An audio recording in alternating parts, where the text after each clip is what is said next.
En todos los casos, sin excepción, la Corte Suprema no solo ha exigido que haya indicios de irregularidades administrativas, sino que ha dicho, en el caso del gobernador regional de Ayacucho, que no basta la infracción administrativa, sino que se requiere un plus, como por ejemplo infracciones administrativas y una velocidad inusual. Pero sostener que podría existir un delito en el ámbito de contratación estatal siendo correcto el procedimiento administrativo es imposible, porque el acto administrativo para ser ilegal tiene que ser nulo, y mientras que no sea nulo no puede criminalizarse, porque es un acto de ejercicio de la función.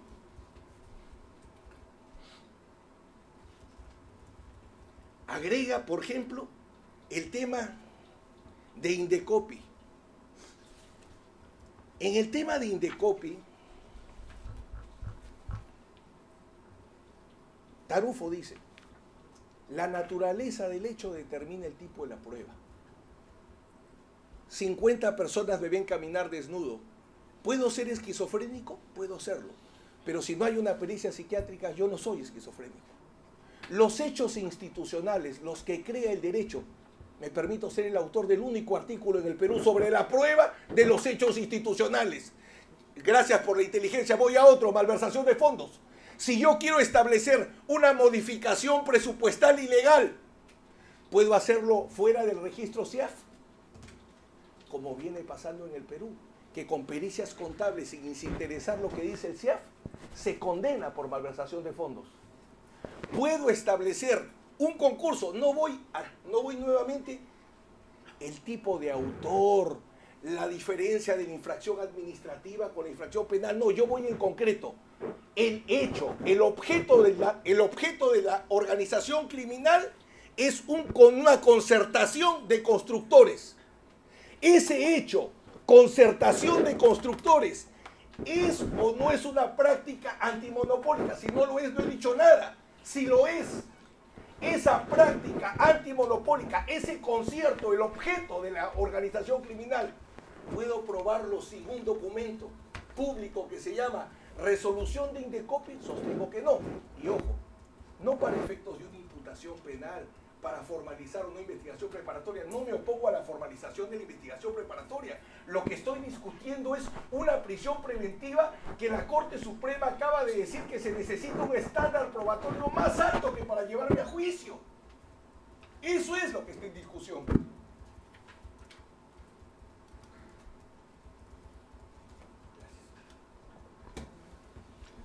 Muchas gracias, señor. Señor fiscal, 5 minutos. Sí, señor juez. 1:35.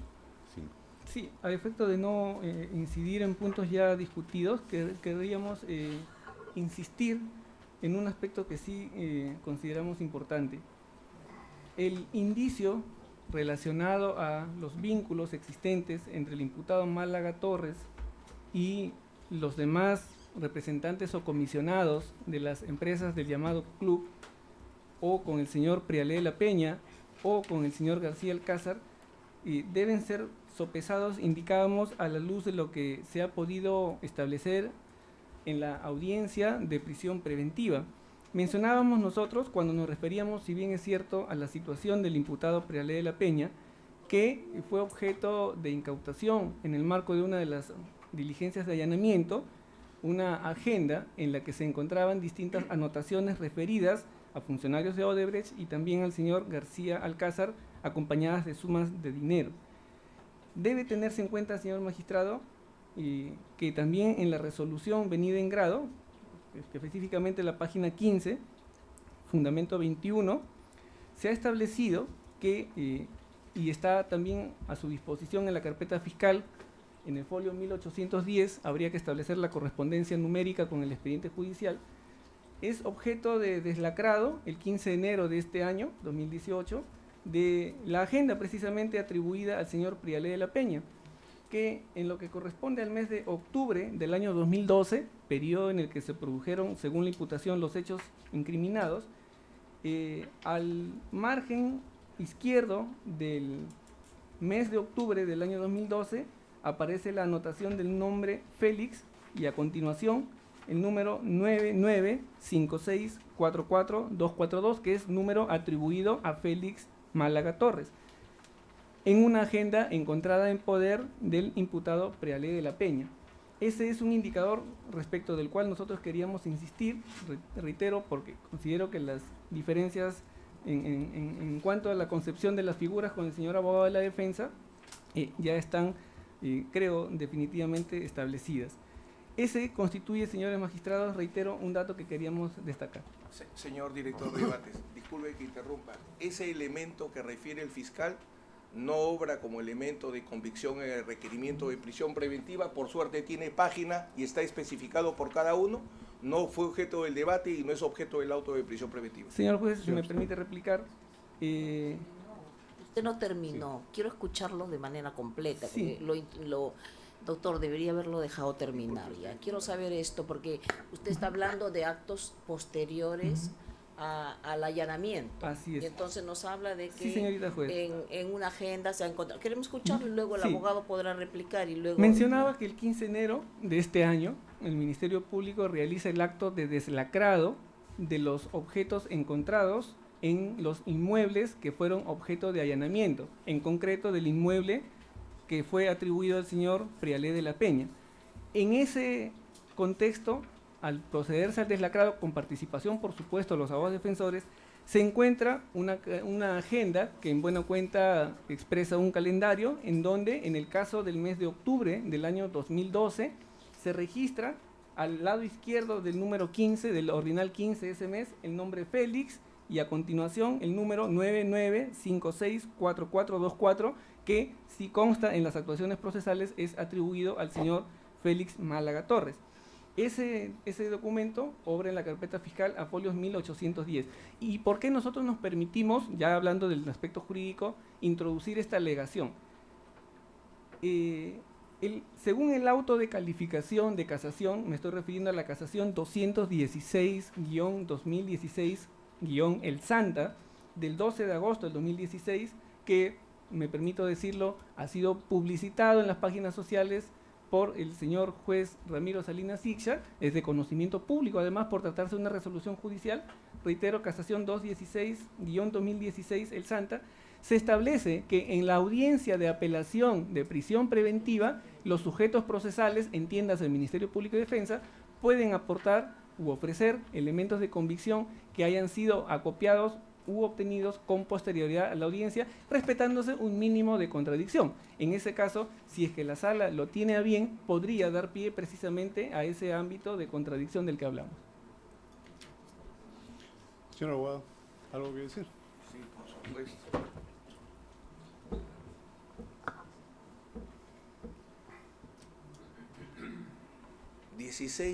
15 días de investigación preliminar, 15 días de investigación preliminar, disposición reservada, se formalizó, primero nos notificaron el requerimiento de prisión y de ahí la formalización de investigación preparatoria.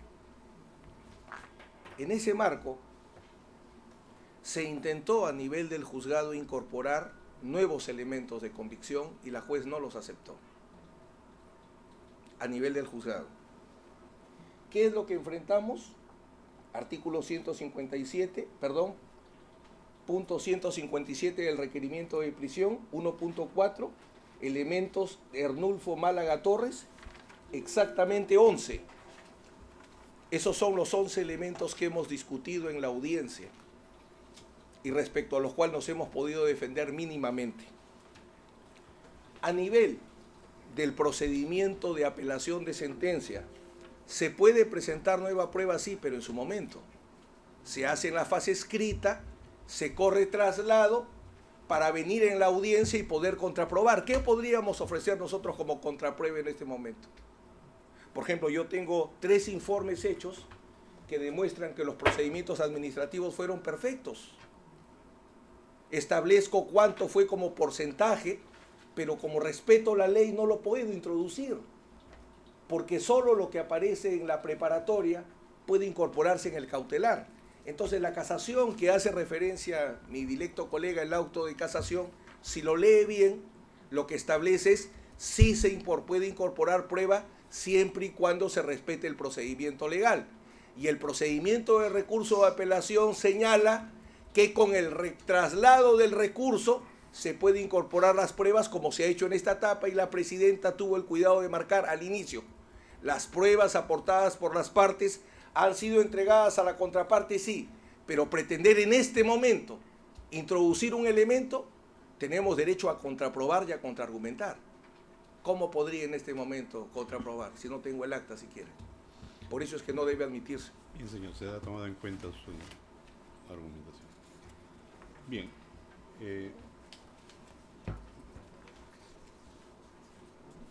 Quiero hablar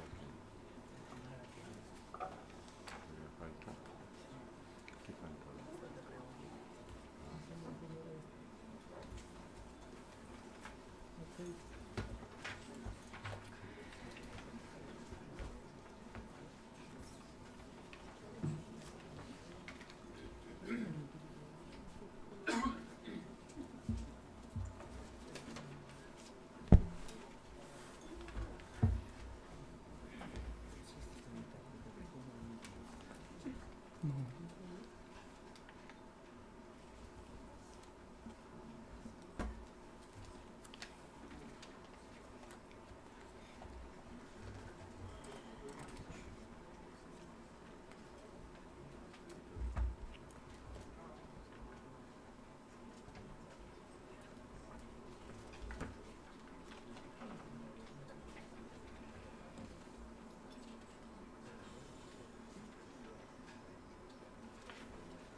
Antes de la notificación de dicho decreto, el Ministerio Público y los demás sujetos pueden presentar artículo 420, inciso 3.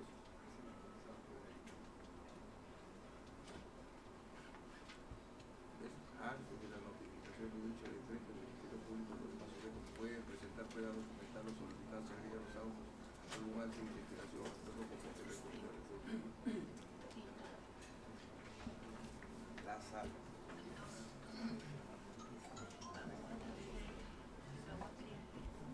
¿Ha escuchado, señor fiscal, a la defensa? ¿Qué nos tiene que decir? Porque tenemos que resolver este tema. Sí, señor. Teniendo en consideración lo que dice la norma en relación a la apelación de autos y teniendo en consideración también el escaso tiempo que se otorga, ya sea cualquiera de los impugnantes, cuando se trata de medidas limitativas de derechos. Sí, señorita juez. Brevemente, en la carpeta fiscal obra el acta de deslacrado de especies del imputado Rodolfo Edgardo Priale de la Peña. Esta acta tiene por fecha 16 de enero del 2018. Fue levantada a las 15:40 horas y según se indica en la misma acta, en ella estuvo presente, entre otros abogados defensores, se dice, concretamente se realiza con la participación del letrado Elías Jesús Silva Guayanca, defensa técnica de García Alcázar, el letrado Leonardo Latínez Ansaldo y el letrado José Luis Malaver Limay, defensa técnica conjunta de Félix Erdulfo Málaga Torres. Son abogados del imputado Félix Erdulfo Málaga Torres. Y a propósito de este acto fiscal de deslacrado, es que se halló la agenda que ahora me he permitido introducir al debate. Esto es, no se trata de una diligencia realizada a espaldas y con desconocimiento de la defensa técnica del señor Málaga Torres. Es un acto en el que sus propios abogados defensores han intervenido. Si la Fiscalía no ha aportado esta documentación antes de la celebración de esta audiencia, es porque a nosotros nos han sido notificados los autos para acudir a esta audiencia el día viernes pasado. No hemos tenido día hábil alguno para poder introducir esta cuestión al proceso. Por lo demás, y esa no es la cuestión importante, lo importante es que es un acto procesal con participación del abogado defensor, de dos abogados defensores del señor Málaga Torres, que ahora venimos nosotros a relevar. En esa acta se ha especificado todo lo que se ha encontrado, hablando de anotaciones, en dicha agenda.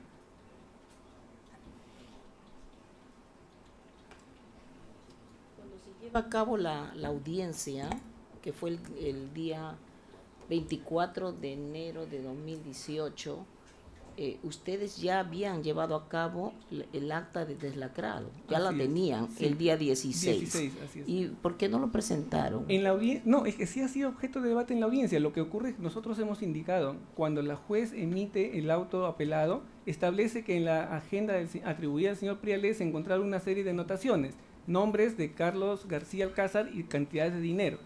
Ya. No se destacó el aspecto referido a la anotación del nombre del señor Félix Málaga, pero sí se aludió y de manera expresa y se debatió también sobre el contenido hallado en esa agenda.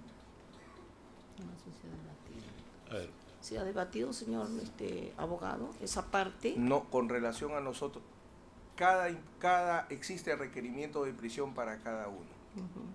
A nosotros me remito al requerimiento de prisión preventiva, expresamente se señalan cuáles son los elementos de convicción contra nosotros. Incluso en el auto, ustedes pueden ver en el auto, como lo hizo el fiscal inicialmente, habla 10.000 Carlos García, 900.000 Queiroz Galvado, Puntasal García. En ningún momento se menciona a Félix Málaga, y lo que es más importante, el artículo 420, inciso 3 del Código Procesal Penal establece cuál es la oportunidad procesal para incorporar prueba en el procedimiento de apelación de autos. Antes de la notificación de dicho decreto, el Ministerio Público y los demás sujetos procesales pueden presentar prueba documental. Nosotros hemos venido a trabajar sobre la base de lo establecido en la preparación de esta audiencia. Entonces, mire, señor fiscal, no lo han ofrecido como elemento de convicción cuando pidieron el requerimiento de prisión preventiva. Por lo tanto, nosotros no podríamos introducirlo en esta sesión. Pero han debatido, pero otros temas, no esta de que había una anotación con el teléfono, eso no se ha debatido. Lo otro sí, el día de la audiencia. Y también dejando constancia que el 420.3 creo no lo utilizamos de manera textual cuando se lleva a cabo una audiencia de medidas limitativas de derecho por la brevedad del plazo. Pero claro, en atención a lo que se debate, sobrepasamos y bueno, de acuerdo a lo que es, tenemos que darle el derecho a quien corresponda. ¿Bien? bien.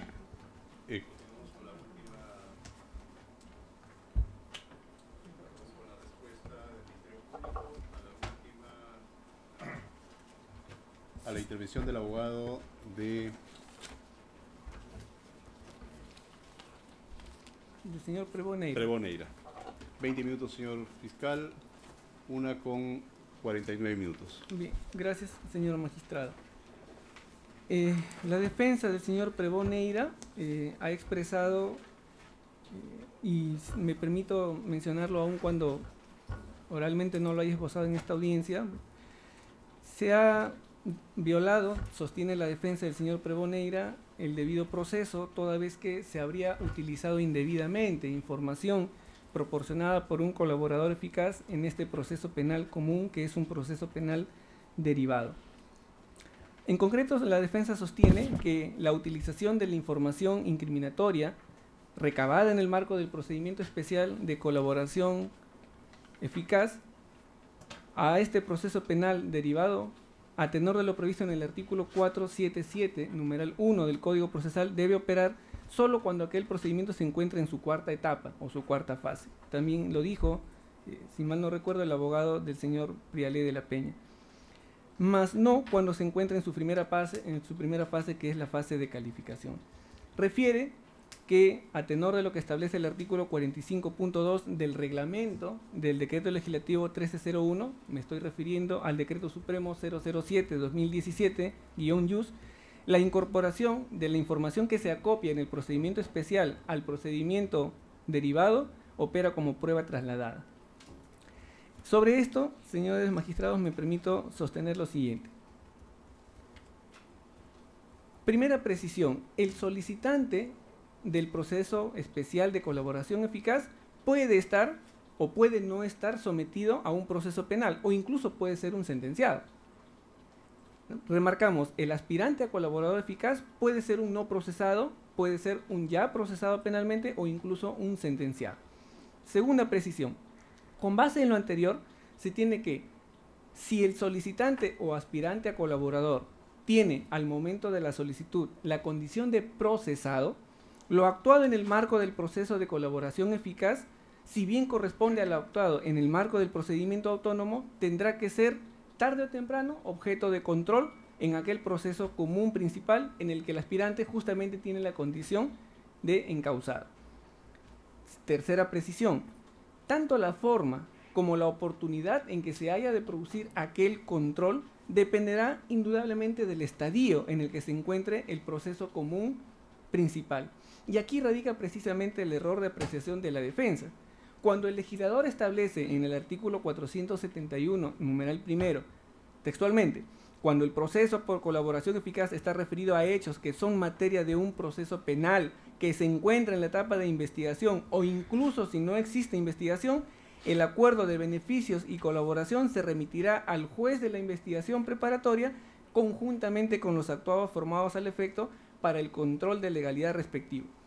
Allí el legislador se está refiriendo a un procedimiento por colaboración eficaz en el que ya existe un acuerdo de beneficios y colaboración que debe ser objeto de control por parte del juez de investigación preparatoria que conoce del proceso común, proceso en el que se encuentra en fase de investigación o que incluso puede no haber investigación. Cuando no hay investigación, el legislador se refiere claramente a la etapa intermedia del proceso. ¿Por qué? Porque el juez de investigación preparatoria es el que controla la actividad fiscal durante la investigación preparatoria y es además el director de la fase intermedia. Entonces, citar la norma del 477 numeral 1 para el caso que nos ocupa es equívoco, porque no se trata de evaluar la situación de un procesado que a la vez es aspirante a colaborador eficaz. El colaborador 6/2007 suministra, después de ofrecer información al Ministerio Público, que da lugar a un proceso derivado, un proceso común nuevo. Y es precisamente la regulación del Código Procesal Penal la que se refiere a este segundo supuesto, casos en los que se da lugar a un proceso común derivado. Así lo tiene establecido el artículo 473.1 del Código Procesal Penal, que establece: si el fiscal dispone el inicio de dicho procedimiento, el de colaboración, dispone también la realización de diligencias de corroboración. Ahora, lo relevante para el caso en concreto es que, de acuerdo a lo que establece el artículo 12.1 del reglamento, el Decreto Supremo 007-2017-JUS, de la delación del colaborador eficaz pueden derivarse otros procesos, comunes o especiales, que se inician con la corroboración de sus declaraciones. Y esto se ha cumplido en el caso concreto. A partir de las declaraciones que provienen del colaborador 6/2017, se han practicado diligencias de corroboración. La pregunta entonces a responder es: ¿pueden utilizarse las declaraciones del colaborador en procesos penales comunes, derivados o conexos? Claro que sí. El numeral 1 del artículo 47A del Código Procesal Penal y el numeral 1 del artículo 12 de su reglamento, el Decreto Supremo 007-2017, así como el artículo 44 del mismo reglamento, así lo establecen. ¿Cuál es el camino entonces a seguir para que la declaración brindada por el colaborador pueda trasladarse o incorporarse al proceso común derivado? En este caso hablamos de un proceso común derivado. Ese camino lo demarca precisamente el referido reglamento en su artículo 45, cuando habla de una traslación física de las actuaciones, del expediente de colaboración al expediente del proceso común. Y para que no quepa ninguna duda al respecto, el propio artículo 48 del citado reglamento establece que el fiscal puede requerir al juez medidas coercitivas, entiendas en el proceso común derivado, utilizando información proveniente del procedimiento especial de colaboración. ¿Cuál es el requisito que debe cumplir? La traslación o en su caso la transcripción de las principales actuaciones. De modo que en este caso no existe, a diferencia de lo que sostiene la defensa, alguna infracción a normas referidas al debido proceso. Este procedimiento, además de lo ya indicado, se encuentra regulado en el artículo 7.5 de la Instrucción General emitida por la Fiscalía de la Nación, la Instrucción General número 1-2017. Luego ha alegado la defensa inexistencia de graves y fundados elementos de convicción que vinculen al señor Prevó Neira con el delito de lavado de activos que se le imputa mediante actos de transferencia. La defensa sostiene que el Ministerio Público no acopia, no ha logrado recabar elementos de convicción graves y fundados que vinculen al señor Prevón Neira con aquel delito. Refiere que todos los actos jurídicos enunciados en el requerimiento y recogidos en el auto impugnado son actos jurídicos lícitos, no simulados y además se encuentran inscritos en los registros correspondientes. Tal aseveración de la defensa, señores jueces, desconoce o pretende más bien desconocer la naturaleza y el significado de la expresión lavado de activos, así como su significación criminológica. Me permito citar brevemente las palabras del profesor Víctor Prados Aldarriaga, quien nos dice lo siguiente: el lavado de activos es un proceso continuo y dinámico cuyo desarrollo se produce en diversas etapas secuenciales, lo que significa que no se trata de un hecho aislado, sino de un conjunto de actuaciones y fases sucesivas destinadas a la obtención de un determinado objetivo. El lavado de activos no constituye, en efecto, un hecho puntual en el que instantáneamente se logra dotar de apariencia de legalidad al origen de los bienes producidos por el delito. Antes bien, se trata de un conjunto de actos coordinados dirigidos a la obtención de tal finalidad. Por ello se trata de un progresivo proceso a través del cual se oculta la existencia de ingresos, la delictuosidad de su origen o de su destino a fin de simular su auténtica naturaleza y así conseguir que aparezcan como legítimos. Cita de Fidel Mendoza y Amac Ponca, el delito de lavado de activos, aspectos sustantivos y procesales del tipo como delito autónomo. Instituto Pacífico, Lima, 2017, página 68. Lo que queremos expresar con esto, señora juez, señores magistrados, es que la defensa del imputado Prevón Neira pretende minimizar los actos jurídicos de transferencias de bienes muebles e inmuebles que ha logrado acopiar el Ministerio Público y presentar a la juez como evidencia del delito de lavado. ¿Por qué? Porque son actos jurídicos formalmente lícitos, porque se encuentran registrados y porque no han intervenido en ellos sujetos interpuestos. Pero nuevamente me permito plantear una pregunta que ya antes planteaba. ¿Es que acaso las formas sofisticadas, la especialización, no son características inmanentes al lavado de activos? ¿Vamos a esperar que un sujeto actúe groseramente y a despecho de cualquier pauta de inteligencia o de razonabilidad al momento de cometer un delito de esta naturaleza? Evidentemente no. Se tratan de actos jurídicos formalmente válidos, pero que si nosotros los contextualizamos en el significado de la imputación, tienen un contenido altamente delictivo. Y solamente me permito citar, señores jueces, o llamar su atención respecto de un dato importante. Si se repara solamente en los precios de los bienes muebles e inmuebles cuando fueron adquiridos por estas empresas imputadas de un delito de organización delictiva, y el precio al que eran 2 años o 1 año más tarde transferidos a terceras personas, podrá notarse variaciones en los precios de hasta el 95%. Es decir, un vehículo que era adquirido en $115,000 terminaba siendo transferido en menos de $20,000. Eso evidentemente salta o supera cualquier visión formalista del acto jurídico desde el punto de vista de su validez y tiene ya una connotación penal. Por otra parte, señores magistrados, al imputado Prevón Neira se le atribuye en este proceso penal el hecho de ser el responsable de la constitución de hasta 4 personas jurídicas que han intervenido en actos transferenciales de bienes muebles e inmuebles en relación a los demás miembros de las empresas del llamado Club de la Construcción. Esto es, su intervención no se ha dado a nivel de organización delictiva, no se ha dado a nivel de tráfico de influencias, sino en el momento de asegurar que las ganancias ilícitas provenientes de esos otros 2 delitos ingresen al mercado con una apariencia de legalidad, como constituyendo hasta 4 empresas que celebraban actos jurídicos entre sí y con las empresas integrantes de este denominado Club de la Construcción en épocas coetáneas precisamente a aquellas en las que se producían los imputados tráficos de influencia. Ese es el verdadero sentido de la imputación planteada en contra del señor Prevón Neira.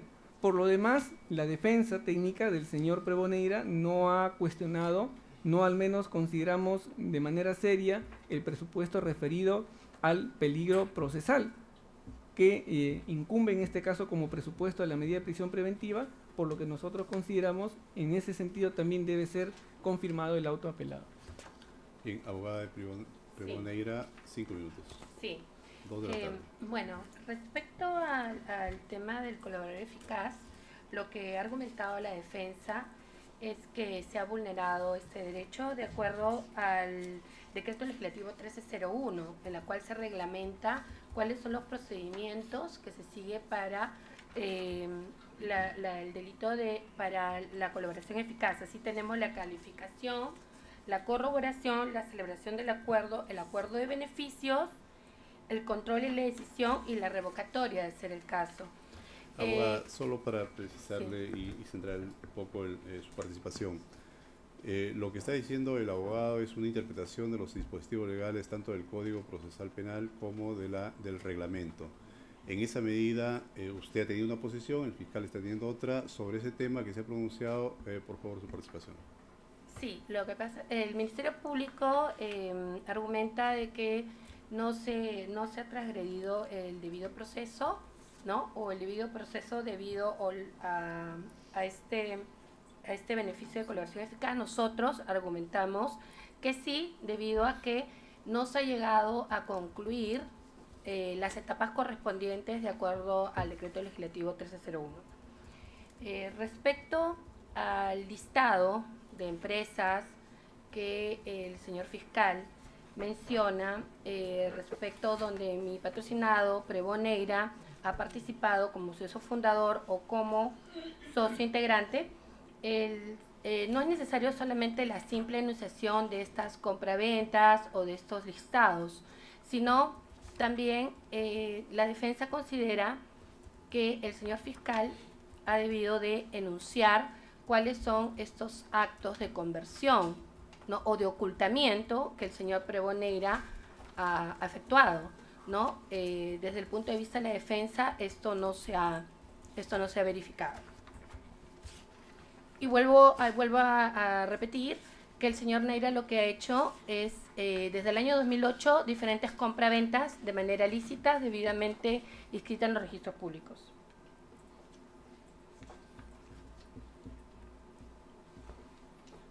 No se le puede atribuir a mi patrocinado, ¿no? El señor fiscal ha dicho que él ha integrado 4 personas jurídicas. El hecho de haber integrado estas 4 personas jurídicas no es nada ilegal, ¿no? No es nada ilegal, y el señor y haber contactados entre sí tampoco. No se han dado acá ningún ocultamiento que lo pide el delito de lavado de activos. Muy bien. Señor fiscal, ¿algo que decir? Sí, señor juez, de manera muy breve sobre este último aspecto al que aludía la señorita abogada. El Ministerio Público y la juez de primera instancia han dejado establecido claramente que la empresa Lual Contratistas SAC se constituyó a nombre del investigado Preboneira, y Prialé de la Peña, el imputado Prialé de la Peña, se desempeñaba en esa empresa como gerente de la misma. Luego la empresa Triple P Agraria SAC, constituida en diciembre del 2012, tenía como socios también al señor Preboneira y a Prialé de la Peña. La empresa Agronegocios la empresa Terrapuerto Guarisac tenía, desde su constitución en 2010... A ver, señor fiscal, la mecánica obviamente es dar respuesta a lo que ha señalado la abogada, porque si vamos a repetir nueva argumentación y nueva contestación, eso no es el sentido de la participación. Al punto en el que iba es que la constitución de estas empresas ha ido acompañada de la celebración de actos jurídicos entre ellas mismas y con integrantes de las empresas integrantes de este club de la construcción. Ese es el sentido delictivo que nosotros imputamos. Muy bien. Hemos concluido con las intervenciones técnicas.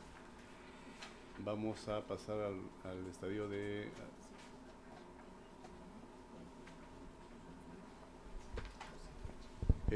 preguntas para efectos que pueden plantearlos para que respondan tanto el Ministerio Público como los abogados de la defensa.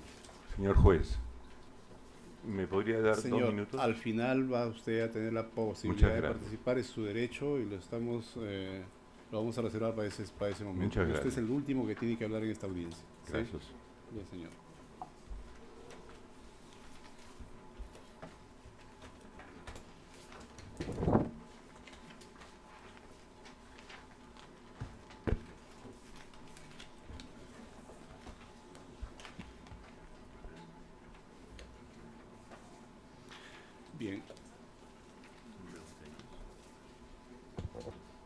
Ha existido, voy a empezar por lo último en este tema, una interpretación respecto a un cuestionamiento respecto al traslado de la información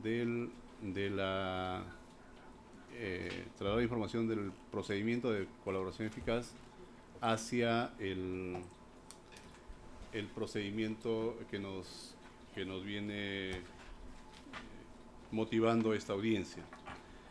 A ver, nuestro Código Procesal Penal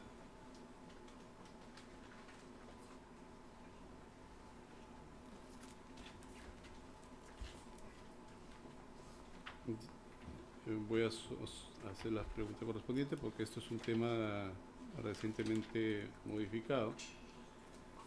Nuestro Código Procesal Penal efectúa un tratamiento del proceso del tema en 3 artículos.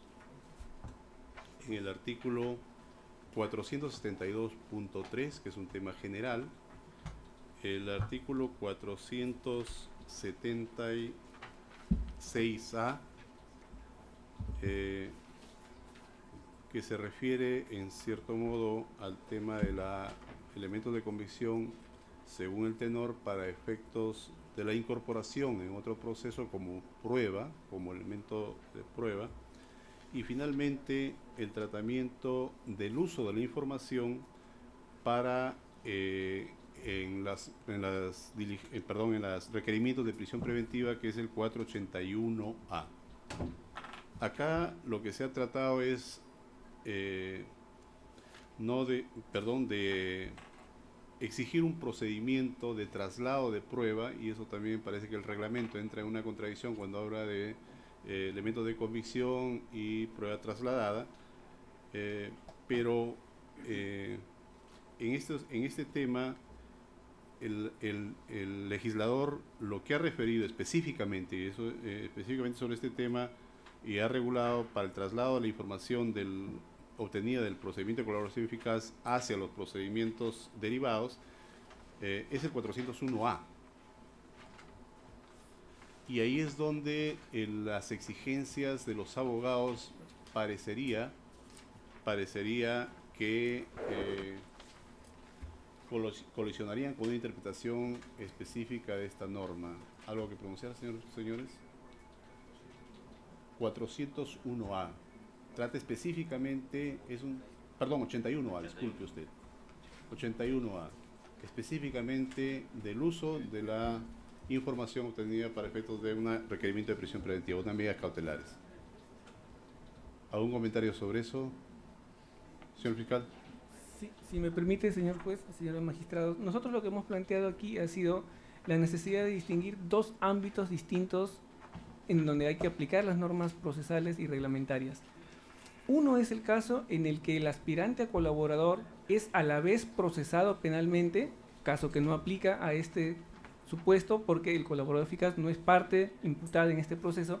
Y otro supuesto, otro ámbito de aplicación es el caso en el que el aspirante a colaborador, con la información que suministra el Ministerio Público, da lugar o genera un proceso común derivado, que es precisamente este. Situados en este segundo ámbito, existe, según el Código Procesal Penal, la posibilidad de que el fiscal, así lo establece el 476A, pueda utilizar la información que en el procedimiento especial de colaboración suministró el colaborador, trasladándola al proceso penal común derivado.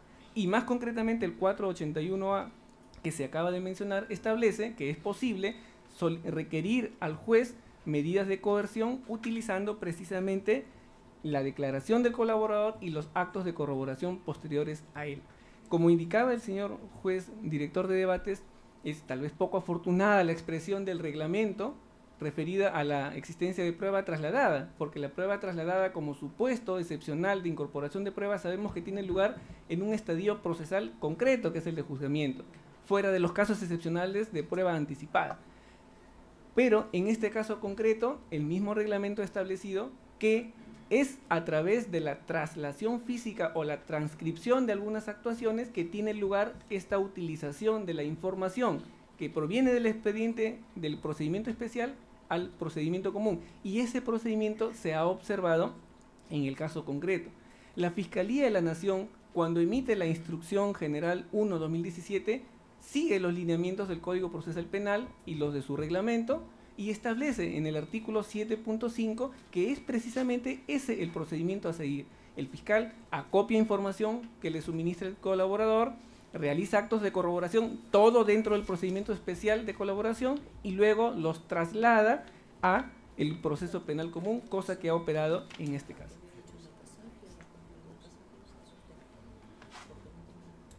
Sí. Señor doctor Nagasaki, que es uno de los que ha planteado sobre este tema, y hay otro abogado que ha planteado sobre este tema. Me parece que hay que diferenciar entre la declaración del aspirante y los actos de información que se hayan producido como corroboración. Creo que ese es el punto de partida. Cómo utilizar la declaración del aspirante o colaborador y cómo utilizar el resto del material probatorio, del material de investigación que se incorpora. No existen incorporaciones físicas. En el proceso no hay nada físico. En realidad en el derecho no podría haber nada físico porque es tridimensional. Entonces es evidentemente normativo.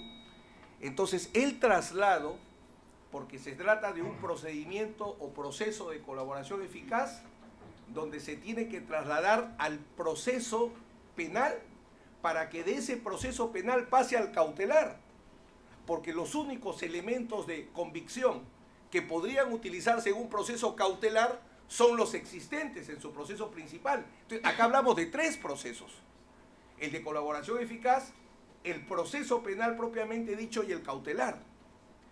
Y el traslado tiene que ser jurídico, y lo regulan 2 normas. En general, el reglamento, en el artículo 45, inciso 2, establece varias formalidades. Primero, que tiene que tratarse de una disposición motivada, lo que no existe en este caso. No existe. Ni en la preliminar ni en la preparatoria. No hay ninguna disposición. ¿Qué se tiene que motivar? La lista de fuentes de información objeto de traslado y la pertinencia del traslado, que implica 2 cosas. Los hechos corroborados en el procedimiento de colaboración eficaz y la necesidad del traslado. ¿Y por qué la necesidad del traslado? Porque, como bien señaló en la audiencia de detención preliminar el juez superior Piscoya, si bien el Código Procesal de 2004 no tiene norma expresa, sí lo tiene la Ley de Crimen Organizado, en su artículo 20, que establece que para que se produzca prueba trasladada tiene que ser de imposible reproducción, de difícil reproducción por riesgo de pérdida de la fuente de prueba o amenaza al órgano de prueba, o de no requerirse esos supuestos. ¿Por qué? Eso no existe. Sí, solo una precisión ahí, doctor. El tema, el 45 parece que tiene correspondencia con el 476A, pero el tema específico, el 481A, tiene correspondencia con el 48 del reglamento. O si hay una posición distinta, por eso ese era el tema de pregunta.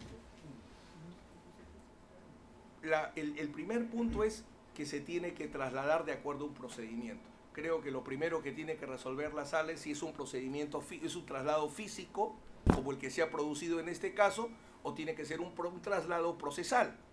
Y para ese traslado procesal, las 2 normas que señalo son las únicas reglas que existen para poder establecer un procedimiento de traslado. No hay otra. Perfecto. Cualquier otra norma que establezca, solo hay 2 normas: la del reglamento y la Ley de Crimen Organizado. Si tuviésemos que ir a una norma distinta, tendríamos que ir al Código Procesal Civil, porque el proceso civil regula la prueba trasladada. Y la prueba trasladada se aplica tanto a los actos de investigación como a los actos probatorios. Gracias, gracias, es bueno, es lo que quería decir. Muy bien.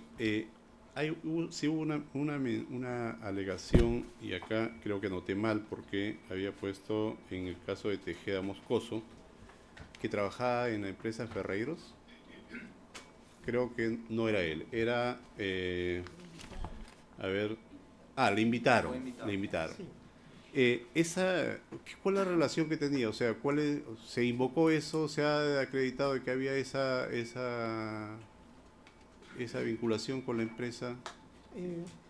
Señoría, mi patrocinado tiene vinculación con la empresa Obrainsa, una de las constructoras. Ferreiros es una empresa que tiene es proveedora de todas las empresas constructoras del país. Y en esas condiciones invita a muchos empresarios a sus ferias. Perfecto, solo quería aclarar ese tema. Sí, sobre ese punto, ya que estamos viendo, era sobre el reporte migratorio, ¿no es cierto? Usted dijo que se había invertido la carga de la prueba, porque el fiscal quería que ustedes prueben para qué salen las personas. El fiscal tiene una posición diferente, ¿no? Basta con que haya una posibilidad de que la persona pueda viajar para que se evidencie un peligro de fuga. Ese es el tema. Entonces usted, como la jueza ha puesto en su razonamiento que ustedes no han presentado los documentos que acreditarían por qué esta persona salió, han presentado como medios de prueba los contratos, las invitaciones, que viajó con la esposa. Es así. Es así. Pero díganos, ¿usted está conforme o no con lo que dice el fiscal? O sea, ¿hasta qué punto en un tema donde vamos a evaluar que hay reporte migratorio y que evidenciarían la facilidad que tiene de salir de un país, yo tendría que pedirle al Ministerio Público que me diga que salió para reunirse con tales personas, que salió con fines de criminosos? ¿Sería factible, razonable o no? Presidenta, tal vez no sea factible, pero el tema aquí es de que el movimiento migratorio al leerse el movimiento migratorio, tiene que dar datos objetivos de la probabilidad de fuga. Y nosotros insistimos en que como los viajes son breves, como durante 24 años de viaje siempre ha vuelto al país, y como los destinos a los que va mi patrocinado son muy diferentes, no ha tenido oportunidad de crear arraigo en otro país. Estos sí son indicadores objetivos al leer el movimiento migratorio y no puede ser considerado como un documento que acredite alguna probabilidad de fuga, porque finalmente, señorías, todos tenemos la posibilidad de viajar en una ciudadanía cosmopolita que se trata hoy en día. Los viajes al extranjero son muy comunes. Lo que nos preocupa era la exigencia que usted estaba pidiendo, ¿no? Que pareciera un tanto irrazonable a estas alturas, pero en fin, lo vamos a valorar. Sí, una última pregunta. Señor fiscal, la defensa, uno de los abogados de la defensa ha cuestionado con relación al tratamiento que habría hecho la Fiscalía, pues responde la Fiscalía por sus requerimientos, es que dentro de todas las empresas que habían conformado el club, solo se ha requerido la prisión preventiva respecto a 2 y que las demás no habría peligro procesal. ¿Hay algunas razones fundamentales diferenciadas? Si lo quiere decir, lo puede decir, es un tema que compete a ustedes. Claro, más allá, señor magistrado, que se reconozca que el fiscal es el director de la investigación y determina el objeto de investigación y la estrategia de la investigación, lo cierto es que en este caso el Ministerio Público procede a formular un requerimiento de prisión preventiva contra 2 de los tantos representantes de las empresas involucradas, sobre la base del entendimiento de que contra ellos se cuentan con suficientes y graves fundados elementos de convicción. El tema no alude a la necesidad de la medida, es decir, los abogados de la defensa han tratado de desviar el tema objeto de debate, indicándonos de que cómo es proporcional para 2 o 3 imputados una medida tan gravosa como la prisión preventiva y cómo no lo es la comparecencia restrictiva para otros imputados. Es que el tema no se cifra en el objeto sobre la discusión del peligro de fuga o el peligro procesal en general, sino sobre la contundencia de la información que tiene el Ministerio Público respecto de los hechos delictivos. Recordemos que el primer presupuesto a sortear en este caso es el de los graves y fundados elementos de convicción, y en ese sentido, si el Ministerio Público estratégicamente decide que no formula requerimiento de prisión preventiva contra otros tantos imputados, es porque considera que contra ellos aún no ha acopiado suficientes elementos de cargo. Doctor. No, la discusión no es sobre el peligro procesal, sino es sobre los graves elementos de convicción. El solicitante dice expresamente en la pregunta 6, para que nos precise los nombres de los coordinadores, o sea, quiénes de los empresarios coordinaban con ellos: Ricardo de la Flor, Andrade Gutiérrez y Odebrecht, José Heinz, Joesa, Norma Cipelli, Monteaguil, Rafael Granado, ICSA, discutimos que los mismos elementos de convicción sirven para meter a la cárcel a 2 empresarios y no a los otros 11. Así que no es peligro de fútbol.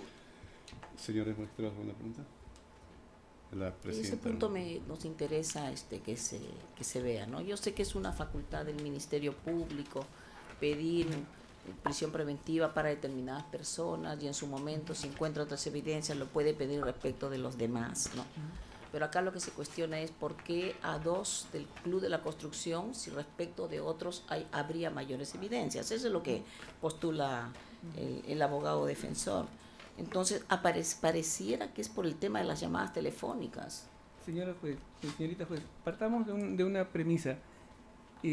Los actos de corroboración se realizan a propósito o en función de una declaración del colaborador 6-2017. La declaración del colaborador 6-2017 da pie a una serie de actos de corroboración y es precisamente en el marco de estos actos de corroboración que el Ministerio Público ha acopiado información que vincula fuertemente a los imputados contra quienes finalmente se ha requerido prisión preventiva con los hechos en materia de imputación. No así contra los otros sindicados también por el colaborador. El abogado, el doctor César Nakazaki, acaba de referir, por ejemplo, a la identidad de quienes habrían sido coordinadores, pero esa identidad y la participación de estos en los hechos delictivos aún no ha podido ser corroborada por la Fiscalía. Sería irresponsable en ese caso poder plantear un requerimiento de prisión preventiva, o prematuro al menos. Permítame, señora presidenta. También usted de Tejeda, ¿no? Que son los 2 señores integrantes del club respecto a los cuales se les ha pedido la prisión preventiva. Muy puntual, ¿ah? Presidenta, efectivamente, los hechos de este caso son los mismos y los indicios en general en el colectivo también son los mismos para todos. En el acta de colaboración eficaz está determinado claramente los nombres de muchos empresarios que ahora gozan de comparecencia restringida. Los nuestros, una prisión preventiva. Pero yo quisiera que ustedes tuvieran a la vista el acta de colaboración eficaz, ese traslado de la información, y ustedes podrán comprobar lo que voy a denunciar. Esa acta no tiene fecha. Ese acta de traslado de colaboración, lo tengo acá en la firmina, lo podría exponer, pero ustedes pueden corroborarlo, no tiene fecha en que se realiza el acta. El artículo 120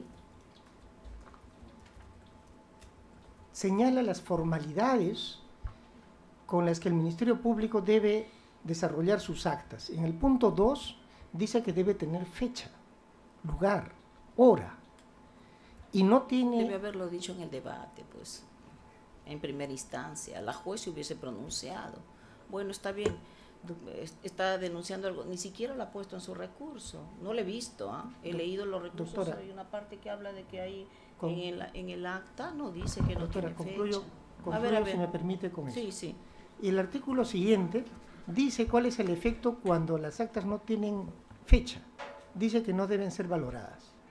En consecuencia, si bien es cierto, este es un punto que recién sale a la lista judicial, este es un tema de suyo grave que el Poder Judicial tiene que resolver de oficio, porque nosotros no hemos tenido, son miles de páginas que tiene el expediente, y nosotros no hemos tenido tiempo para revisar minuciosamente todos ellos. Entonces, esta es una situación que quisiera solicitarles un pronunciamiento.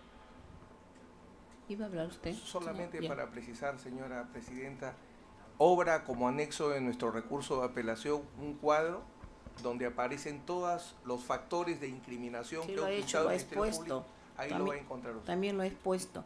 Ya, el abogado del señor García, entonces, porque aquí lo que parece un poco que no queda muy claro, usted está denunciando la afectación al principio de legalidad, ¿no? Porque se está diciendo que este es un delito de organización criminal. Sin embargo, hemos escuchado a otros de los abogados defensores, no ha hecho cuestionamiento, más bien dice que se tendría que aplicar la ley anterior. Entonces, ¿cómo quedamos? ¿Usted sigue insistiendo, no obstante que ya el señor fiscal ha manifestado que independientemente de lo que sea con el decreto legislativo 982, con la ley 30.077 o con el decreto legislativo último, ¿está bien o está mal? ¿Se afecta o no se afecta el principio de legalidad? Señoría, en este caso la defensa insiste en su alegato, en su agravio de que no se le debe aplicar el tipo penal de organización criminal porque el tipo penal de organización criminal es distinto al tipo penal de asociación ilícita para delinquir, no solamente en el tema de la pena, ¿no?, sino también en la forma de entender el mismo tipo penal. Entonces, nosotros insistimos en el agravio sostenido.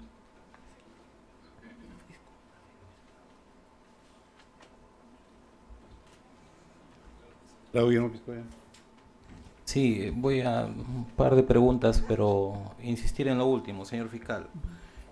Aun cuando esta discusión parezca de repente irrelevante, usted señaló respecto del delito de organización criminal que el sustento finalmente estaba en la ley 30.077 o en todo caso en el delito tipificado en el artículo 317, ¿no?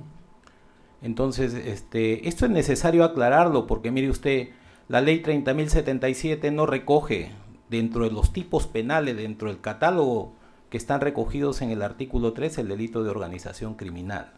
Y entonces vemos que frecuentemente la Fiscalía utiliza el tipo penal del artículo 317, ahora como organización criminal, lo utiliza para sustentar la existencia de una organización criminal, que eso más bien sí estaría sustentado con la ley 30.077, ¿no? Entonces, y vienen los cuestionamientos de la defensa, de decir, bueno, no es posible aplicar ese artículo 317, además porque no, de acuerdo a la temporalidad, no habría estado vigente, ¿no? Entonces, sobre eso, la Fiscalía insiste en que tendría que ser el órgano jurisdiccional el que rectifique esa calificación inicial que ha hecho el Ministerio Público, de decir, acá no hay un delito de organización criminal, sino uno de asociación ilícita, ¿cierto?, bajo la descripción típica anterior. Ya, pero, a ver, eso tendría que hacerlo la Fiscalía, a ver, decirnos cómo es que esos hechos que vamos a asumir que la Fiscalía ha hecho una incorrecta calificación de un tipo penal, tendría que asumirse que esos hechos sí corresponden a lo que era el delito de asociación ilícita. Sí, correcto. Nosotros hemos indicado, señor juez, que una cosa es que del proceso penal se sustraiga la materia de incriminación y otra cosa es que la materia de incriminación, esto es, el hecho imputado como delito, subsista al margen de su calificación típica. Yo puedo plantear como hipótesis en una disposición de formalización de investigación preparatoria que un funcionario público ha otorgado indebidamente la buena pro a uno de los participantes en un proceso de selección y puedo calificar inicialmente ese comportamiento como uno constitutivo de negociación incompatible o de aprovechamiento indebido de cargo. Si la propia secuencia del proceso y los actos de investigación que yo realizo como fiscal me permiten incluir o incorporar en el hecho la participación de un interesado, ya la imputación penal muta de un delito de favorecimiento de aprovechamiento indebido de cargo a un delito de colusión, pero sigue existiendo la materia de imputación. En este caso hemos indicado, existe información objetiva de que entre el 2011 y el 2014 un grupo de personas se reunían para perpetrar delitos. Esa reunión fácticamente no deja de existir porque a ella le sea aplicable el decreto legislativo 982 o la ley 30.077 o el decreto legislativo 1244. Fácticamente el fenómeno sigue existiendo y sigue teniendo relevancia penal. Es cierto que partimos de la admisión de un error por parte de la Fiscalía en la calificación típica que el juez, sobre la base del iura novit curia, está facultado a resolver, incluso en las postrimerías del proceso a nivel de fase de juzgamiento. Entonces existe una de las posibilidades que nosotros evaluemos ese tipo penal como asociación ilícita. Así es. Con las consecuencias que ello implica, porque sabemos que la Corte Suprema ha emitido además un acuerdo plenario, tengo entendido, sí, es un acuerdo plenario donde establece los elementos que debería reunir una asociación ilícita y el carácter que tendría ese delito de asociación ilícita, ¿cierto? Correcto. Bien. También quería hacerle una pregunta al abogado defensor del señor Rodolfo Prialé de la Peña, porque él aludió a una resolución de uno de los integrantes de este tribunal, y es necesario para nosotros ir conociendo, porque obviamente nosotros no podemos aplicar criterios distintos en casos similares. Y habló de una resolución según la cual este tribunal habría establecido que